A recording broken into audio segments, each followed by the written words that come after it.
you lovely kings, queens, and in-betweens, and welcome back to the channel. My name is Elaine, and today I'm going to be recapping Season 1 of Farming Life in Another World. This is the fourth and final part of my series, which covers episodes 10 through 12. Now, without any further ado, I'm going to jump right back into things with episode 10. Flowrim's father informs her that Yuri is planning to take military action against the village because of the half-truths fed to her by a trio of simple-minded nobility, Rosalind, Raju, and Klakase. To keep the demonic kingdom from ruin, Flowrim secretly arranges for the defeat of Yuri's army by the Lamia. The idiots are forcefully moved into the village by Flowrim to atone, although their attempt at destroying the village is kept secret from Hiraku. The noble idiots try to escape, but their plans are consistently foiled by the infernal wolves and demon spiders. Eventually, the girls accept their fate as Flowrim's assistants and help her complete the paperwork that flows through the town hall. After learning the truth about the village, Yuri regrets trying to destroy it and decides to return home. The other demon girls decide to stay, however, to continue to repay everyone's kindness. The Demon King is confused by his daughter's abrupt change in character and determines she must have a boyfriend. A group of mountain elves, led by Ya, move into the village. They use their skills to help Hiraku produce pottery. The men's bathhouse is completed. The demonic nobles try to sneak in to get closer to Hiraku and are foiled by Flowrim. Ya finds the entrance to a dungeon in the north, which contains a blood viper.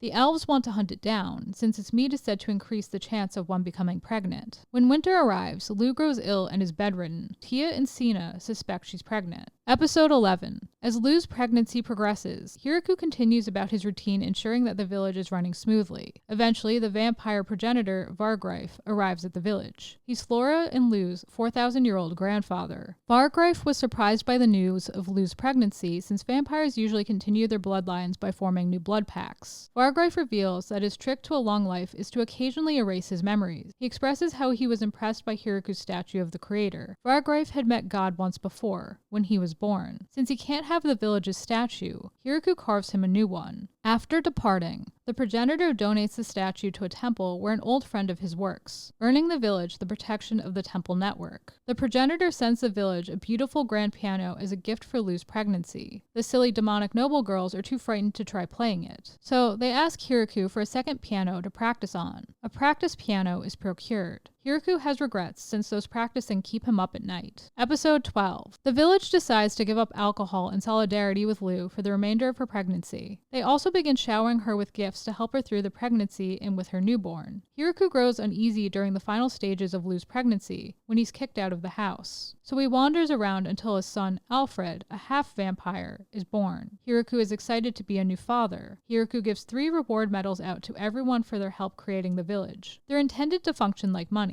There's some difficulty determining how much a single medal is worth. A feast is thrown to celebrate Alfred's birth. Consumption of alcohol resumes and the village rejoices. Hiraku, Lou, and Donovan save some of the wine the doors made to celebrate so they can drink it with Alfred when he is of age. The demon generals determine that the Great Tree Village is too powerful to fight, so they have to maintain good relations with it. They talk about marrying someone off to solidify ties, and the demon lord throws a fit because he assumes they mean to marry off his daughter. Hiraku gets word that over 100 people want to move to the village. He and his council decide to build a new village to house them all, the Great Tree Village 2. And that concludes my recap of Season 1 of Farming Life in Another World. What did you think of my recap? Did I leave anything out? Let me know down below in the comments. I always like to know what you lovely kings, queens, and in-betweens think. And if you like what you saw here today, please smash that like button until it's blue, subscribe, ring that bell so you'll always know what's up, and I'll catch you all in the next one. Bye guys!